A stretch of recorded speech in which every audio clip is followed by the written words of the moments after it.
Assalamualaikum warahmatullahi wabarakatuh. Waalaikumsalam warahmatullahi wabarakatuh. Betapa banyak manusia mencari dunia. Betapa banyak manusia hari-harinya mencari dunia. Dia tidak pikir mencari akhiratnya. Dunia sementara, akhirat selamanya. Assalamualaikum. Waalaikumsalam warahmatullahi Ustadz wabarakatuh. Mahir At-Tawalibi. Apa kabar Ustadz? Alhamdulillah sehat. Sehat. Alhamdulillah. Tidur nyenyak? Ya nyenyak, nggak nyenyak ya. Ada nyenyaknya, ada nggak nyenyaknya. Ini kasus pertama Ustadz ditahan di kepolisian? Kalau untuk kali ini atau hari ini istilahnya baru sekarang lah saya ditahan. Nah baru sekarang kasus yang sampai ditahan. Oke. Gitu. Emang sebelum-sebelumnya ada kasus juga? Ya kasus-kasus biasalah ya yang ya terbilang ringan dan juga proses hukumnya juga lumayan bisa kita ikuti karena dipanggil dulu pakai surat pemanggilan pertama, kedua, ketiga. Nah untuk yang kasus ini memang cukup membuat kaget ya.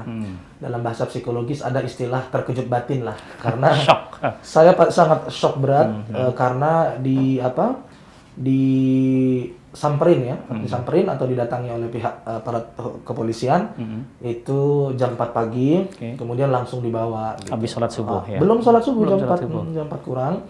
Nah, istri ngelihat shock segala macam. Jadi ya wajar kalau secara kejiwaan pasti trauma, pasti gitu.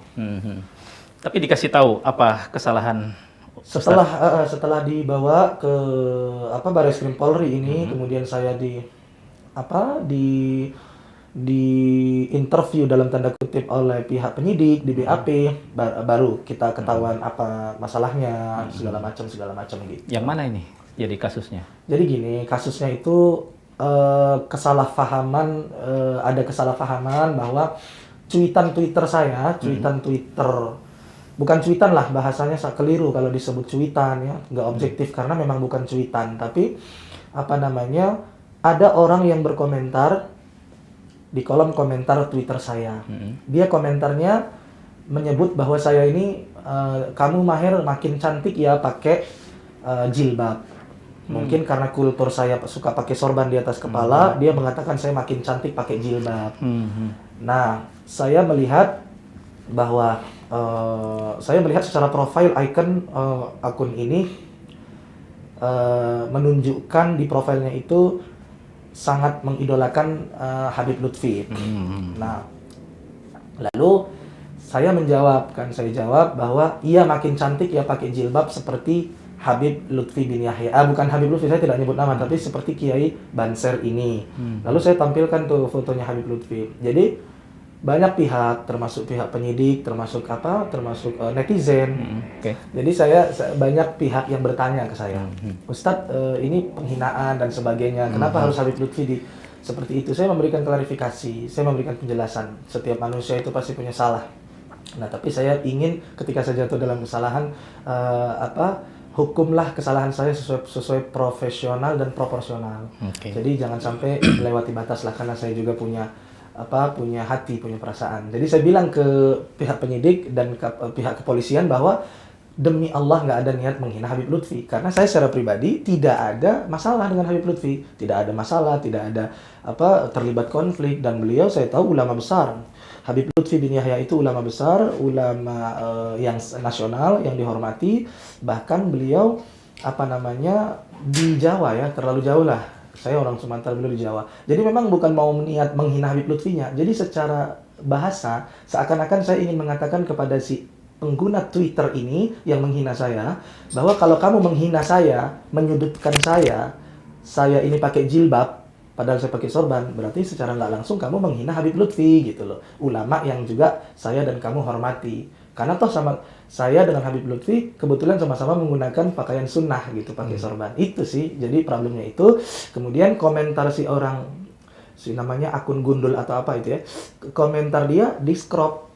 Jadi yang dipublikasi di media kemudian yang disebarkan itu komentar sayanya aja. Konsekuensi lah ya, namanya bersosial media pasti ada konsekuensi logis yang harus kita terima. Tapi Anda waktu itu langsung memberikan klarifikasi nggak? Langsung saya berikan klarifikasi.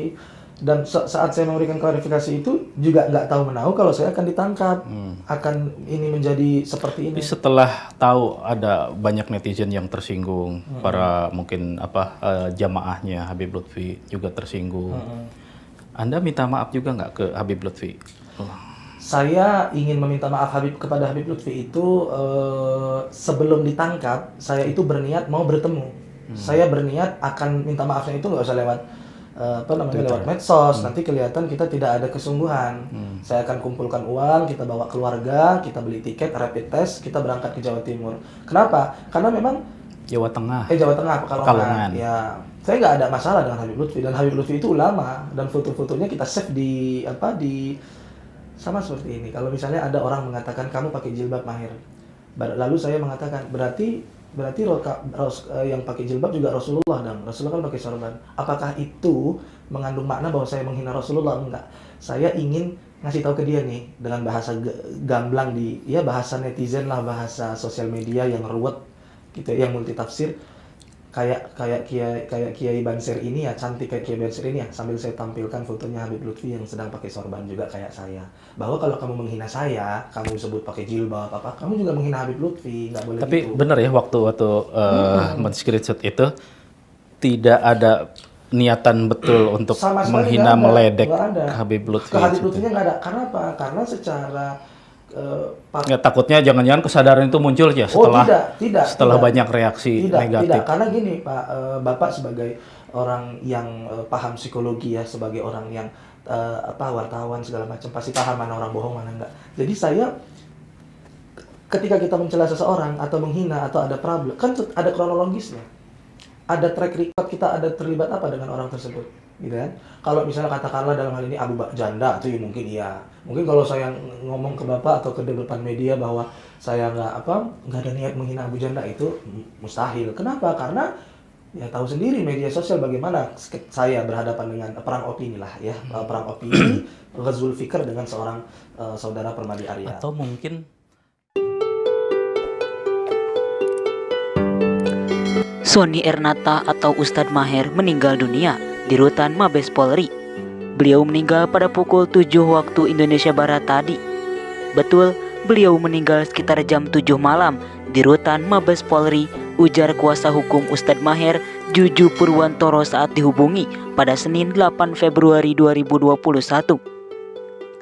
Jenazah Ustadz Maher langsung dibawa ke RS Polri, Kramat Jati, Jakarta Timur pada pukul 8 waktu Indonesia Barat. Dan sekitar jam 8 dibawa ke RS Polri Ba'da Isya, dan saya saat ini menuju RS Polri Kramat Jati, katanya. Juju mengungkapkan Ustadz Maher meninggal karena sakit. Seminggu lalu, almarhum baru saja kembali ke rutan dari RS Polri untuk mendapatkan perawatan. Meninggalkan di berita-berita banyak sakitnya beliau, dan kami mohon dibantarkan. Dan beliau seminggu yang lalu baru pulang dari RS Polri habis perawatan. Dan 3 hari lalu sudah dialihkan dilimpahkan ke kejaksaan, dan saya sudah kirim surat atas nama kuasa hukum. Saya mintakan yang bersangkutan melihat kondisi sakit untuk kembali dirawat, katanya. Ustadz Maher At-Tuwailibi ditahan di rutan Bareskrim Polri setelah menjadi tersangka kasus ujaran kebencian di media sosial. Dia ditangkap pada 4 Desember 2020 lalu. Ustadz Maher At-Tuwailibi dikabarkan meninggal dunia di rutan Mabes Polri Senin 8 Februari 2021 malam. Kini jenazah Ustadz Maher dikabarkan tengah berada di RS Polri Kramat Jati. Hal tersebut diungkapkan oleh ex pengacara DEPI Habib Rizik Aziz Yanuar. Siap, betul, katanya kepada kami pada Senin 8 Februari 2021. Aziz Yanuar juga mengungkapkan kondisi terakhir tersangka kasus ujaran kebencian itu. Menurutnya, Ustadz Maher At-Tuwailibi sakit kulit parah dan sudah memakai popok karena kondisinya. Sebelumnya, Ustadz Maher dibantarkan ke RS Polri Kramat Jati. Beliau dirawat di RS karena sakit lambung. Sementara itu, polisi belum memberikan keterangan soal kabar meninggalnya Ustadz Maher.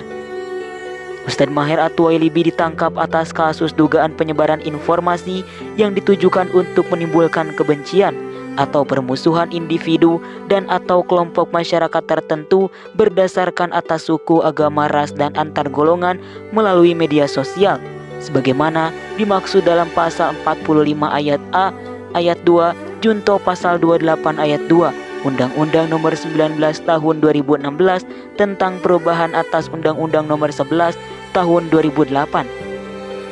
Innalillahi wa inna ilaihi raji'un.